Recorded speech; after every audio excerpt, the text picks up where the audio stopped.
got me feeling like it's hard to keep from dazing and dreaming. Up off these blunts I'm breathing in the chronic smoking season. Humboldt, Humboldt, that Humboldt County high.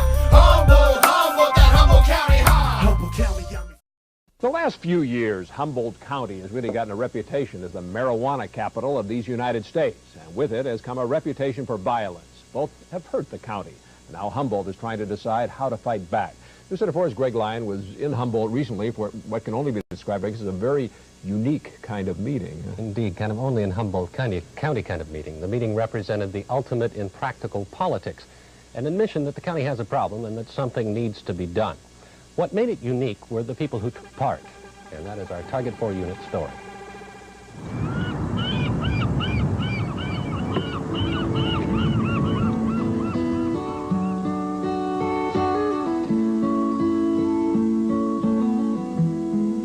Humboldt County is a land divided. Half its population of 111,000 people live in the picture postcard towns along Humboldt Bay. They make their living from lumber and fishing and tourism. The other half live behind the wall of the rugged hill country that makes up most of the county's 3,600 square miles. In this half of the county, it is no exaggeration to say that the largest single source of income is marijuana. Until recently, the two sides were able to officially ignore one another, but then the trouble started. We can point to instances where people have been forced off their land, where they've been prohibited from going on to public lands due to violent confrontations. We can point to murder cases that are directly the result of marijuana cultivation activities in the county. The speaker is Humboldt County District Attorney Terry Farmer. Late last week, he took part in an extraordinary meeting that included the county sheriff, a county supervisor, and 3 people who can most simply be called marijuana growers. We have agreed not to show their faces and to disguise their voices for reasons best explained by one of the 3. There is the implication by our presence here we are either people who have committed felonies or are currently committing felonies, neither of which we necessarily agree to. And secondly, our presence can be misconstrued from the hill people, the growing people, as to whether we're here to make deals with the sheriff or whatnot. What is extraordinary about this meeting is that it was not called to put an end to marijuana growing in Humboldt County, but rather to put an end to some of the more unhappy aspects that go with it, like violence and bad publicity. Now, that affects everyone in the county, and it's true there is a problem with violence in marijuana, and no one is denying that. The real issue is to present the proper picture. The people in the meeting make a distinction. On the one hand, there are those who use marijuana in order to be able to stay on this land. They might be considered outlaws in the Wild West tradition. And then there are those who use this land to make money, which they then take out of the county. And in the opinion of the people at the meeting, those are the criminals.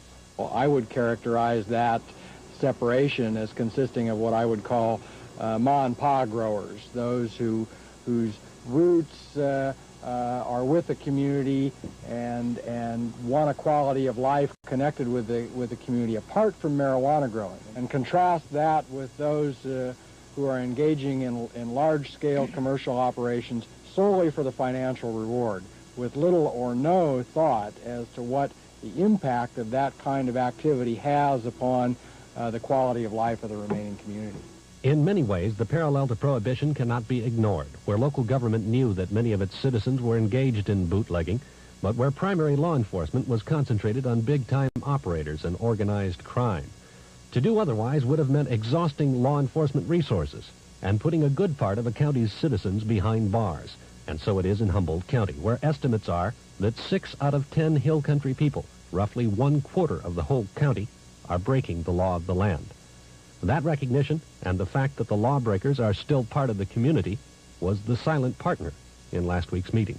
We definitely speak for people who have been here a long time and came for other values other than just profiteering or a quick in and quick out. We're here to live, and this is our home, and this is what we share in common with the gentleman at the other end of the table. The other thing they share in common with the gentleman at the other end of the table, that is with law enforcement, is that violence hurts everybody in the county, and that the violence is confined to a relatively small percentage of the people there. How that ties into the state's camp program that we talked about at the beginning of this piece is the subject of tomorrow's report, and I think you'll be surprised at the reaction from the other end of the table to the federal and state combined law enforcement program. In short, they don't mind it a bit.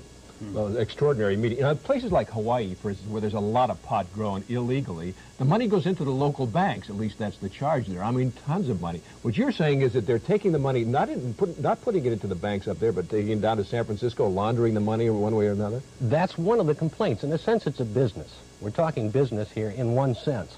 And what they're saying is people that grow 10 or 20 plants and keep that marijuana there or sell it to friends in the county, the money ends up in the county.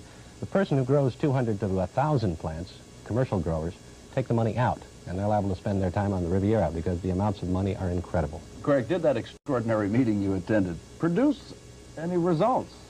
I don't expect any results from that kind of meeting for months to come, Evan. I think they're going to get together, they're going to talk. They'll probably broaden the base of grower representation as people get used to the idea that they can talk to county law enforcement officials and reach some kind of agreement. But it's extraordinary. It's amazing. It is amazing. Thank you.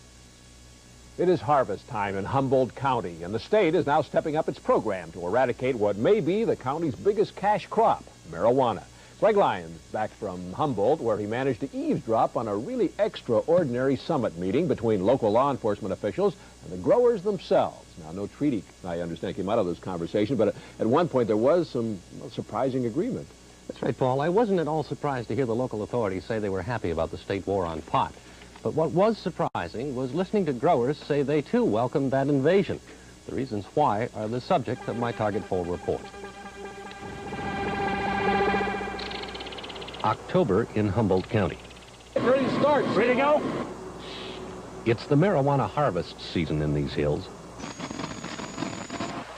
And whether you grow marijuana or not, you can't escape its impact. Marijuana, quite literally, is in the air.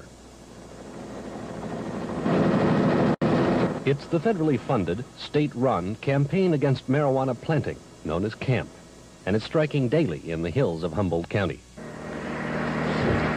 So far this season, it has destroyed more than 100 tons of Humboldt County's best. And you might think it would be universally opposed by anyone involved in growing marijuana. But like everything else surrounding the issue, it's not that simple, as we found out when we attended an extraordinary conference late last week.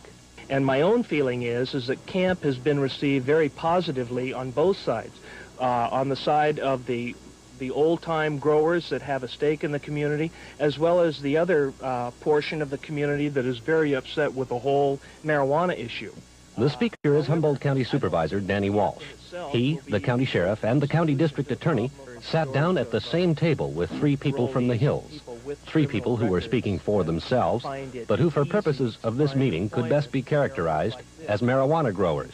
As a condition of our attendance at the meeting, we agreed not to show their faces and not to use their voices.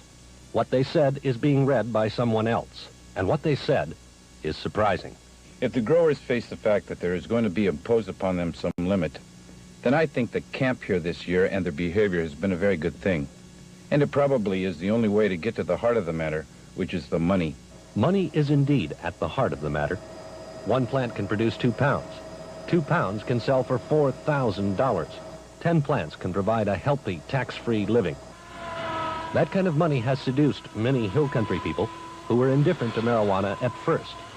But it has also attracted another element, the high roller, the $1 million a year grower. The magnitude of your crop and your production is such that you have to hire other people to work it. You have to hire other people to protect it. You're willing, because of the investment that you've put in that crop, to utilize violence to protect it. Other people are willing to come in and utilize violence to take it from you. That's not solely related to just newcomers, and there are old-time residents who have engaged in that. Drugs and violence are a marriage made in heaven for the national media.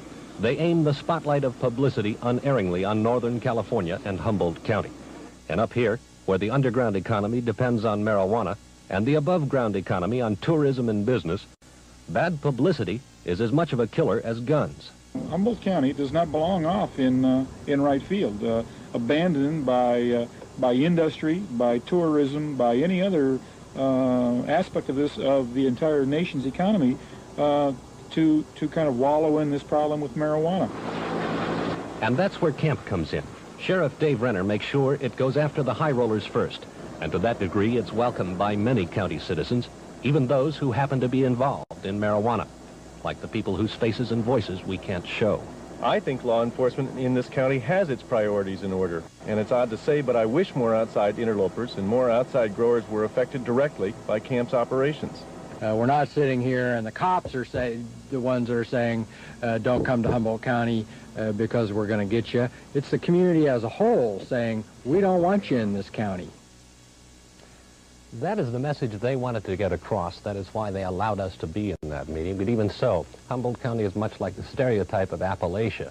We just assumed you'd all leave us alone. So it took us about 3 hours, Paul, of very tricky negotiations to finally be able to film what we did film there. Sure.